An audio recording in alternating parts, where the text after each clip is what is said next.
ये वाक़या है हंगेरियन आर्मी के नौजवान जिसका नाम था Caroli. Caroli, the man with the only hand. वो एक बेस्ट पिस्टल शूटर था और उसका ख्वाब था ओलंपिक में गोल्ड मेडल हासिल करने का। उसने पूरी तैयारी कर ली थी ओलंपिक में हिस्सा लेने की। वो बहुत मेहनत कर रहा था, लेकिन एक वाक़ये ने उसकी ज़िंदगी बदल के रख दी।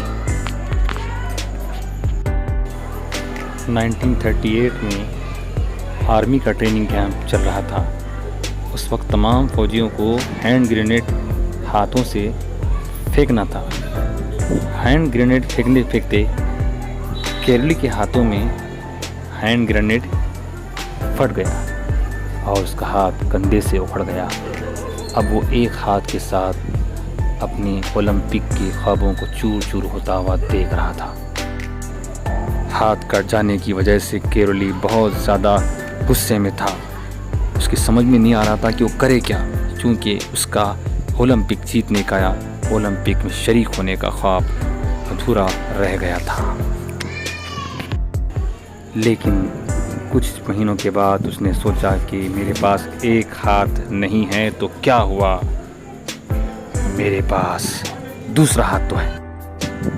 उसने उस एक हाथ से प्रैक्टिस करना शुरू कर दिया और देखते ही देखते 1939 में उन्होंने अपने नेशनल मुकाबले में हिस्सा लिया।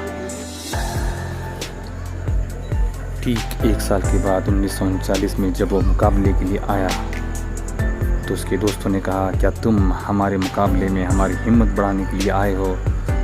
तो उसने जवाब दिया, मैं इस मुकाबले में तुम्हारी हिम्मत बढ़ाने नहीं आया हूँ, बल्कि मैं तुमसे मुकाबला करने आया हूँ। हिम्मत है तो मुझे हरा कर दिखाओ। और फिर मुकाबला हुआ और इस मुकाबले में कैरोली जीत गया। कैरोली एक हाथ वाला और हिम्मत वाला। अब उसका पूरा ध्यान था ओलंपिक जो 1940 में होने वाले थे। उस ओलंपिक की पूरी तैयारी में वो लग गया, मेहनत करने लगा, पूरा फोकस 1940 के ओलंपिक पर देने लगा। मगर आलमी जंग की वजह से 1940 का ओलंपिक कैंसिल हो गया। आलमी जंग ने पूरी दुनिया को जकड़ कर रख दिया।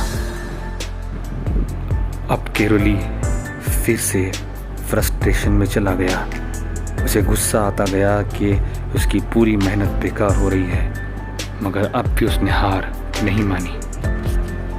अब उसका पूरा फोकस 1944 के ओलंपिक पर था। अब उसने उस ओलंपिक के लिए तैयारी करना शुरू किया, मगर